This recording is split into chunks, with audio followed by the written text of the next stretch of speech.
Bonjour Amélie. Bonjour Katie, je suis ravie d'être ici avec toi. Je suis contente que ce soit là avec moi. Hi guys, welcome back to the School of Sensuality. Yes, I do speak French for those that didn't know, but no, this podcast isn't going to be in French, but maybe drop it in the comments if you would like me to do a podcast in French. I'm with my beautiful friend Amélie today, who is one of my French sex coach, French friend. Love coach. Love coach. And today we're going to really dive into the topic of love and relationships. And I really wanted to bring Amélie in today to talk about how we can go from unhealthy relationships to then healthy relationships. And we've been discussing in our gym moments, in our gym sessions, how so many women go through the experiences of relationships and life through unhealthy experiences. And we are programmed and conditioned into this. And then when we come into a healthy relationship, we're a little bit like, what is this? This is all new for me. So I would love you to start with, for someone listening or watching out there who is on that stage of life where they've just sick of those unhealthy relationships and now they're wanting to come into a healthy relationship. What are some pointers that you can give for their transition in that phase? Well, what's already really important to understand is that getting out of a toxic relationship already takes a lot of courage and time, and it's not that easy. And then the healing process after the toxic relationship takes time as well. And then finding a partner and being able to relate to this partner and feeling calm and confident and build trust again is another thing. So the person has to go through three difficult stages, actually. It's not that easy.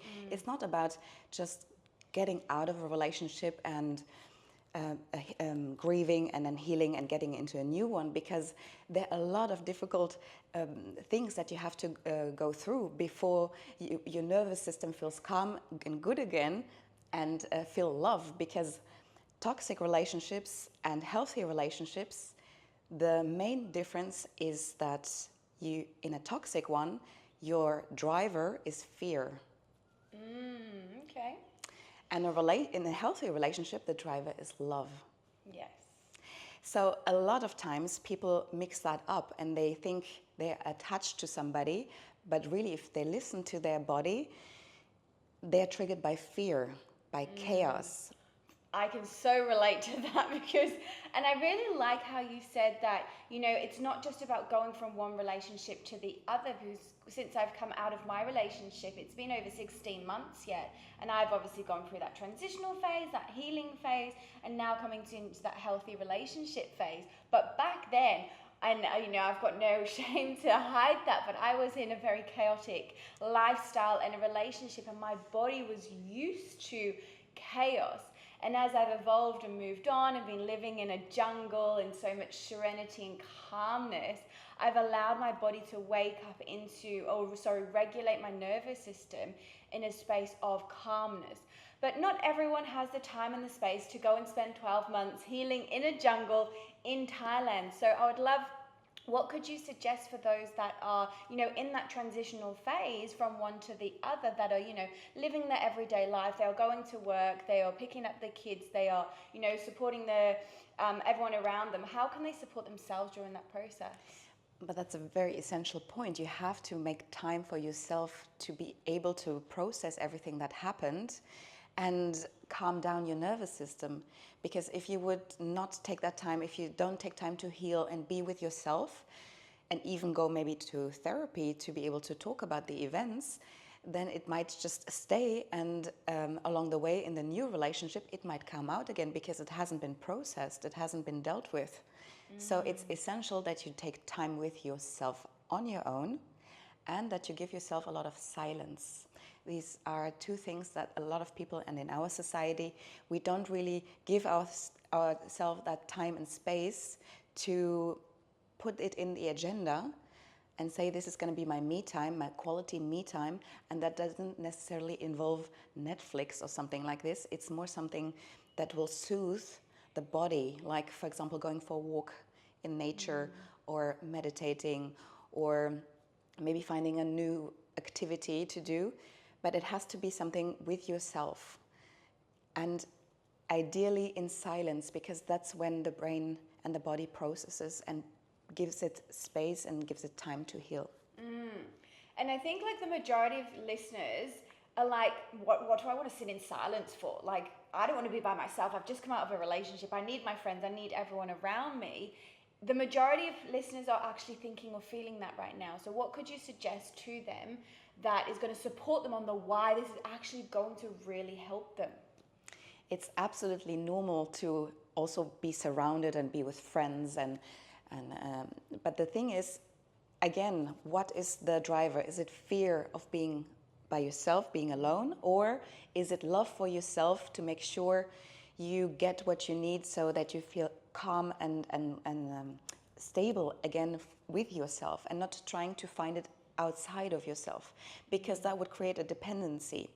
So my ultimate tool, which I often suggest to my clients in our sessions, and it's a very confronting one, it's probably one of the most difficult tools I have, but is to spend 24 hours with yourself in silence. It's very tough. I did it once. It was in Ubud in Bali. I still remember it today. It was such a important experience, because you're not allowed to have anything that can distract you. So you're not allowed to use your phone. You're not allowed to read a book. Nothing that can distract your mind from going somewhere else, but just taking the time very consciously. You wake up, you don't turn on your phone, you don't listen to music, you don't read a book, but you do something maybe connected to nature. You can draw, you can do creative activities, you can move your body, and just take these 24 hours consciously with yourself and see what happens, see what's coming up. Because what I always say, problems are created in noise, and solutions come up in silence. Beautiful. I really like that. And like what you said as well, like distractions. There is a lot of distractions out there in the world, whether that be on our phone or just the people that we're connecting with. And I like, like I said, not everyone has time to spend a month in the Thai jungle or 24 hours silent. So just from that, I would love to add on, even if it's not 24 hours, allow that to be maybe 3 hours, or consciously putting in half an hour at the start of your day before going to work. Or, asking your partner to look after the children. Obviously, if you're separated, then your partner to look after the children, so you would have that time to actually be by yourself, to understand, okay, like you said, finding the solutions and actually what's going on within inside of you in silence.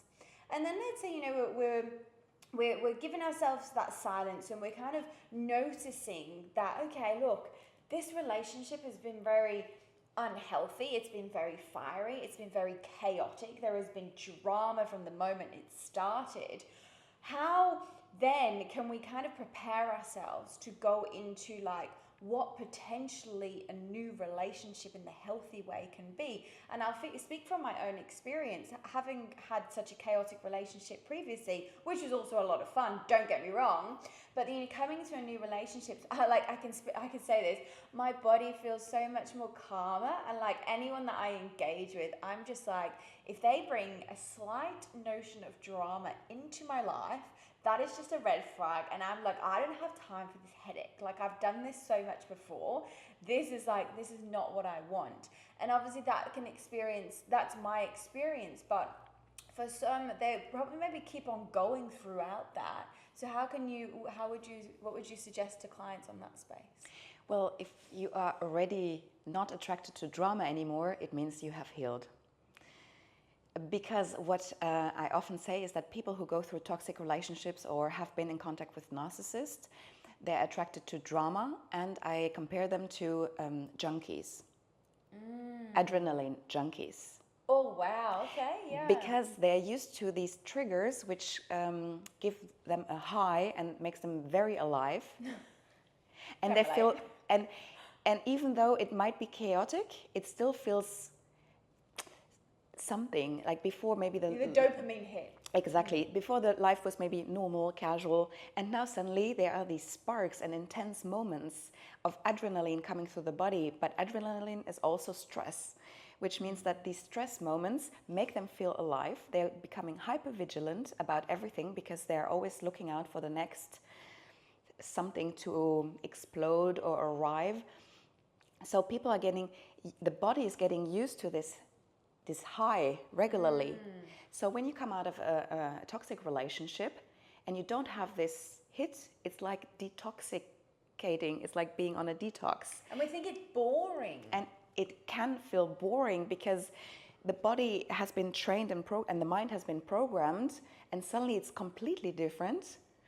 And you think like, but at least I felt alive before, and now my life feels so dull and boring, and I'm not having these really intense experiences anymore.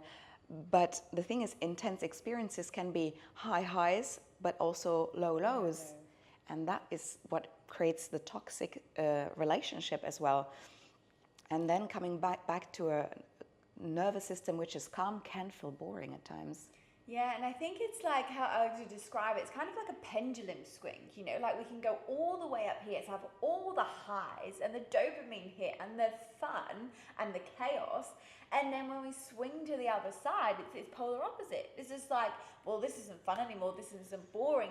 But I know for myself, and you know, working as a love coach, working with many couples and females in this space, this side is, like you said, after the healing, when the calmness comes, and into a space of like, yeah, okay, I'm well and truly done with that kind of energy in my life. I'm ready for something else. But I feel like maybe some listeners are thinking, okay, maybe I'm still attracted to chaos, and I'm not on the other side of the pendulum yet. Why would you say we are attracted to the chaos, or why do we become adrenaline junkies, or why do we search this dopamine hit in relationships? Because the human body and the brain is trained to seek for familiarity.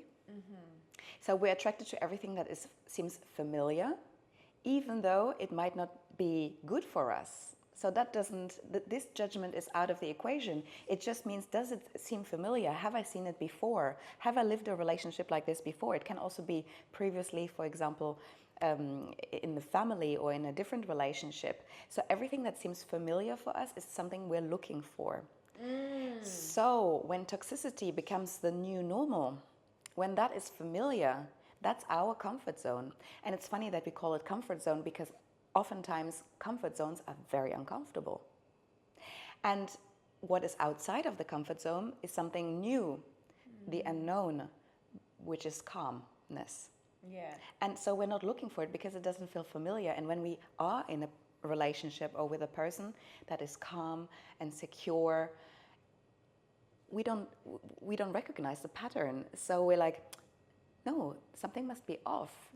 How come this person is not telling me things that I'm normally used to? And not creating fire within me.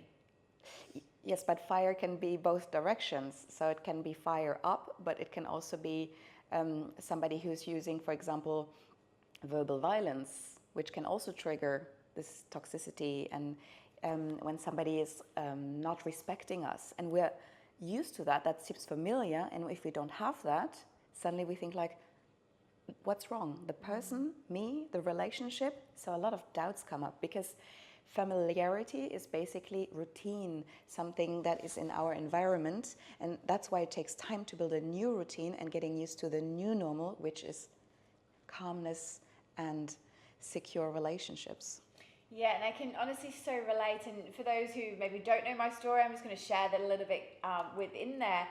That's so relatable to what we're speaking about. I met my husband, well, I met a man at the time, and within the 3rd date, I called my best friend. I was like, I'm going to marry this guy. We went ring shopping after 2 weeks. He proposed after 6 weeks, and we got married after 3 months.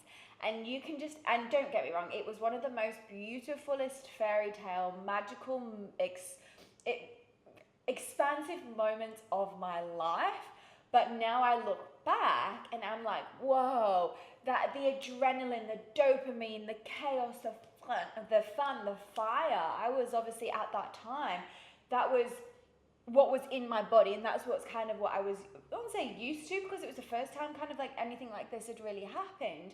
And obviously we had our time together and we had that experience, and it was just, yeah, one of the most transformational, amazing times of my life. And then when I spent that time healing, coming into now stages, I'm like, I literally was journaling the other day. I was just like, I'm just want a man that is calm, relaxed, and we can just sit in silence together.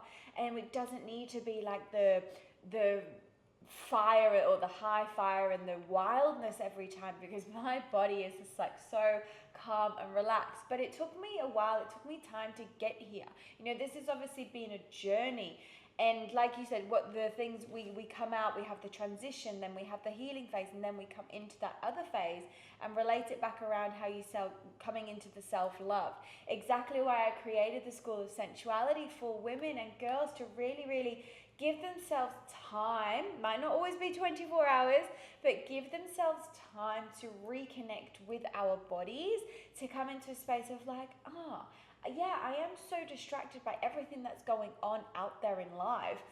I need a bit of time to actually give back to myself, so I'm not in these chaotic relationships anymore, and I can actually come into like, just coming gradually calm, coming home from work, there's no arguments, there's no doors slamming, there's no plates and knives and forks being thrown around the house. We all just want to be in a calm, loving, open, harmonious state within that.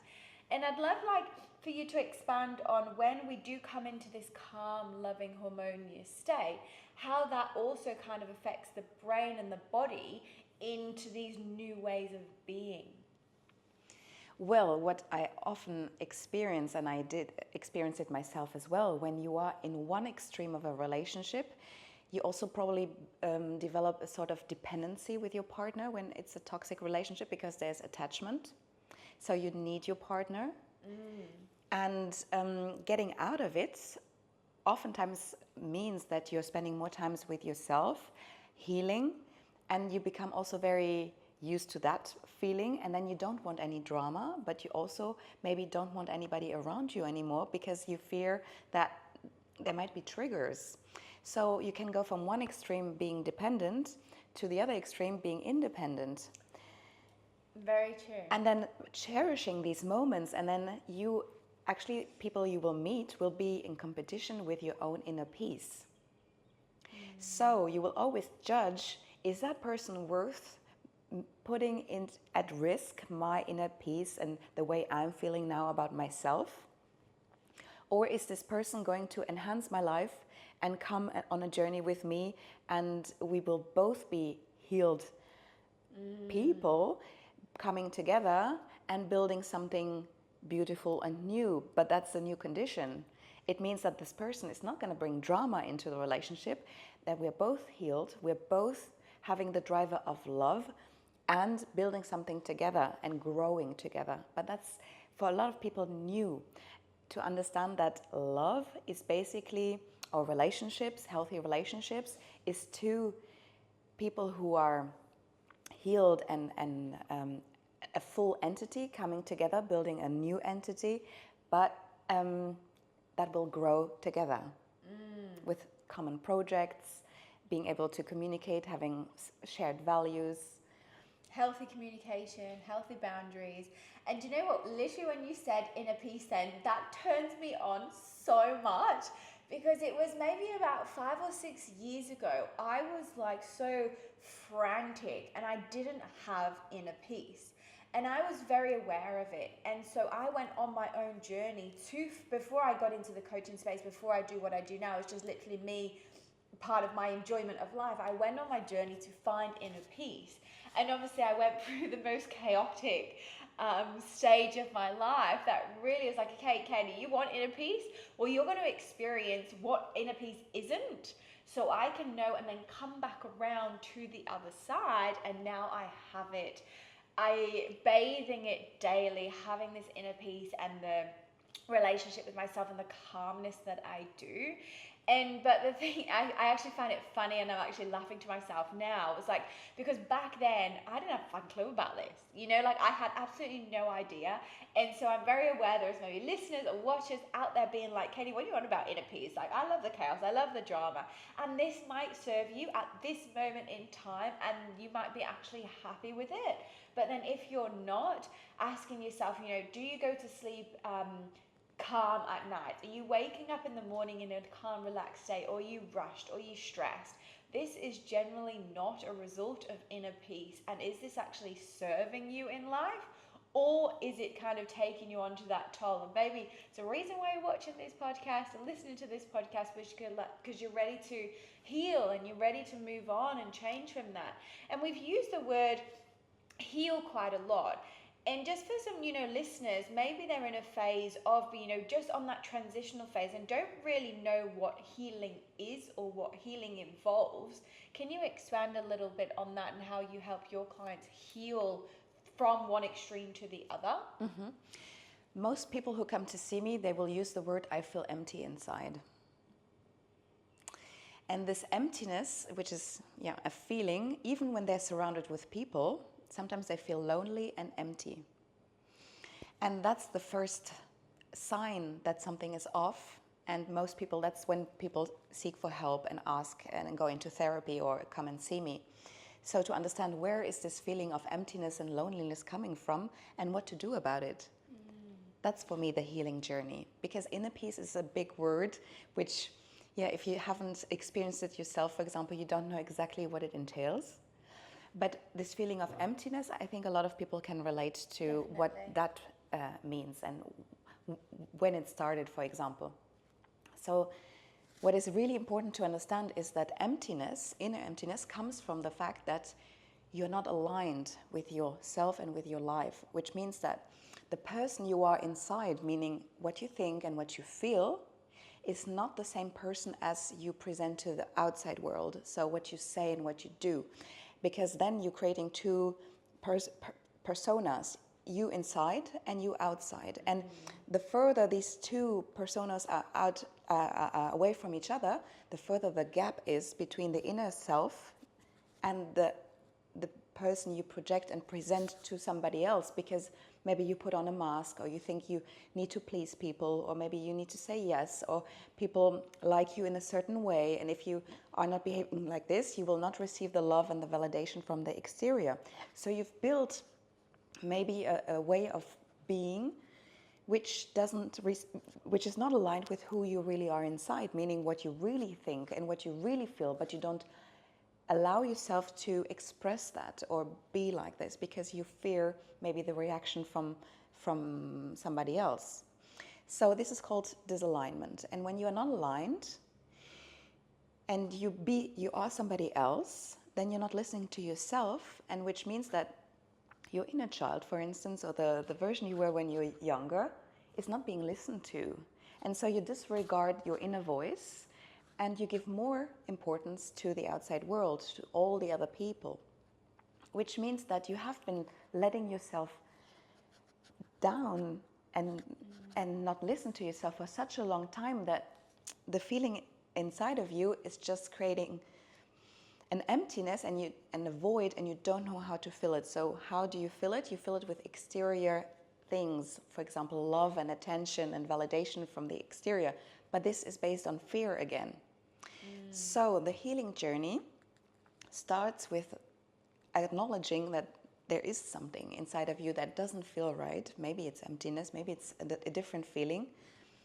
And understanding that the first step to heal is to start listening to yourself, meaning what do you want, what do you like, what makes you happy, and also allowing yourself to give that time to you without thinking, oh, I'm going to be selfish if I just take this time for me now, and I'm not going to use it on other people or my family or the kids, but I'm doing it for myself. A lot of people feel guilt and shame to take time during the day on their self, but that is essential. It is essential. It's not selfishness, it's self-love.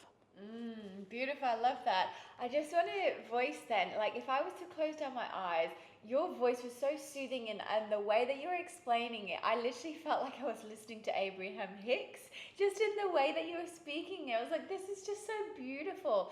And thank you so much. And that's why I love bringing a variety of people with so many different learnings and wisdoms onto my podcast, so you guys can have different ways of understanding, different ways of learnings and listening, and not just mine, into the ways that we relate to and when we feel things differently. So thank you so much for sharing that. And I love how you bring that onto self-love. And I feel this is literally going to send us now into part 2 of the episode, where we're going to cover into self-love. So make sure you stay tuned for part 2, ladies.